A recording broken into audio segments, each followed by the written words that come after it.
So Indian Air Force, this is group discussion, this is the part of phase second. Phase second का this is the most important event. Group discussion is the most important event of phase second. Phase second की सबसे important event है.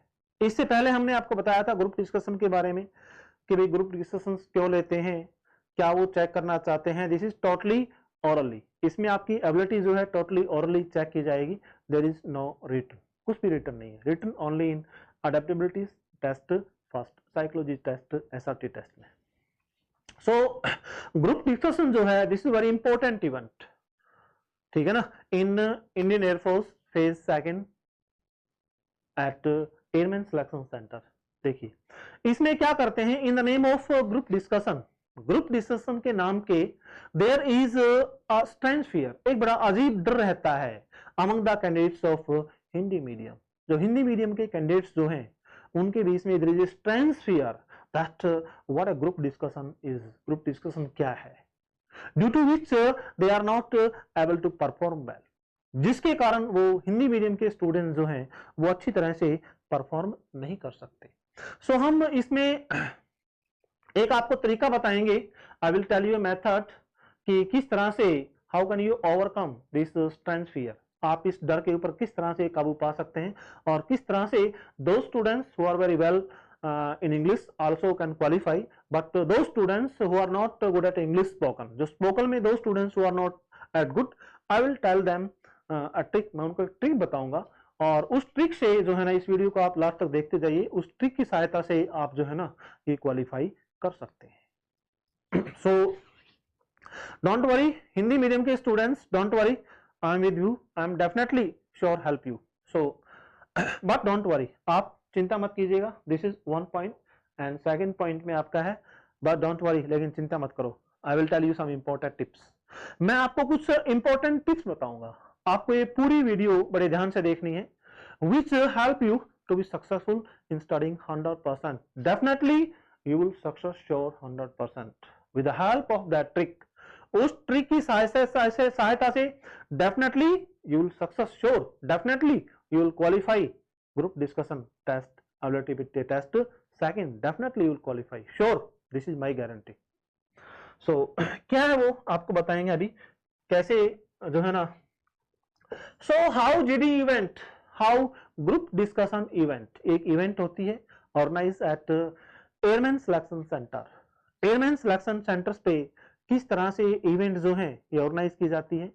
In the GD event में A group of 15 candidates, यानी कि 15 candidate का एक group होता है, आर सीटेड, उनको बिठाया जाता है टुगेदर, बिल्कुल जो है ना साथ इकट्ठा बैठाया जाता है, क्रीसेंट और क्रीसेंट शेप, यानी कि एक चंद्राकार या फिर अर्ध चंद्राकार में.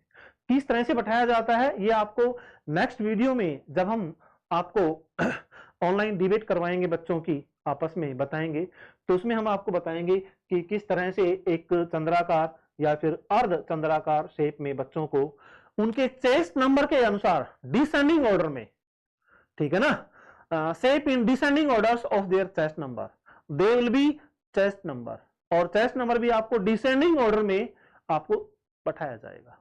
इस तरह से 15 they will be 15 candidates together, एक चंद्राकार या फिर अर्ध चंद्राकार इस तरह का एक गोला होता है, उसमें बच्चों को बैठाया जाता है descending orders of their chest number, उनके चेस्ट नंबर के डिसेंडिंग ऑर्डर में उनको बैठाया जाता है.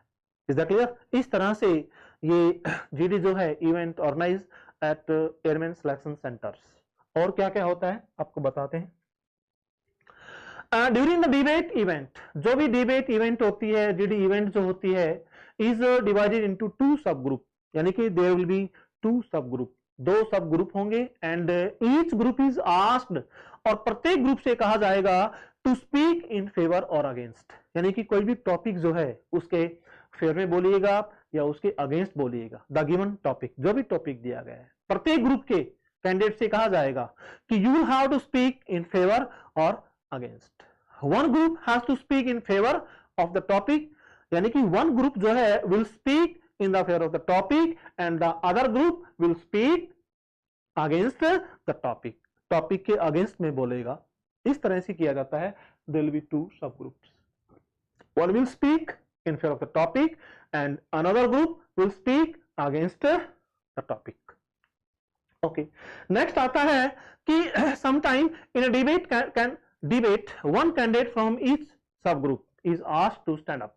यानी कि डिबेट जो होती है उसमें एक कैंडिडेट कह सकता है किसी दूसरे सब ग्रुप को खड़ा होने के लिए and to speak in favour और अगेंस्ट, कि वो जो है ना उसके अगेंस्ट में या उसके फेवर के अंदर बोलेगा। इस तरह से कहा जा सकता है। उसके बाद क्या होता है, all the candidates are given a paper of A4 size, यानी कि A4 साइज का आपको एक रिटन पेपर दिया जाएगा। A4 साइज का आपको एक रिटन पेपर दिया जाएगा, A4 साइज का। जो हमारा फोटोस्टेट का कागज होता है ना, that is A4 size paper on which a certain topic typed in English. केवल इंग्लिश में ही कोई टॉपिक टाइप किया होगा। कोई भी टॉपिक हो सकता है, जैसे life in a village, life in a city, life in a metro city, ठीक है ना, अ बर्निंग ट्रेन। कोई भी टॉपिक हो सकता है, कोई भी पॉलिटिकल टॉपिक हो सकता है, कोई भी करंट टॉपिक हो सकता है, कोई भी जो है ना सोशल टॉपिक हो सकता है, कोई भी टॉपिक हो सकता है। A4 साइज में आपको जो भी टॉपिक के ऊपर आपको डिबेट करनी है, आपका ग्रुप डिस्कशन होगा, वो A4 साइज में एक रिटन टाइप किया हुआ आपको एक कागज दिया जाएगा और आपको उसको पढ़ने के लिए 5 मिनट का टाइम दिया जाएगा। The time allotted for this is about 5 minutes. इसको पढ़ने के लिए आपको क्या दिया जाएगा, 5 मिनट का समय दिया जाएगा। क्या दिया जाएगा, 5 मिनट का समय दिया जाएगा। 5 मिनट के समय देने के बाद में आपको बोलना है, अपने टॉपिक के फेवर के अंदर बोलना है या उसके अगेंस्ट के अंदर बोलना है। ये हम चीजें आपको नेक्स्ट वीडियो में हम लोग और डिटेल में हम आपको बताएंगे कि किस तरह से आपको बोलना है, किस तरह से नहीं बोलना है। सो आपको मेरी वीडियो बहुत ही इंफॉर्मेटिव लगी हो और जानकारी देने लगी हो तो, और लगा हो कि ये वीडियो बहुत ही जानकारी देने वाली है, सो मेरी वीडियो को लाइक व शेयर करें।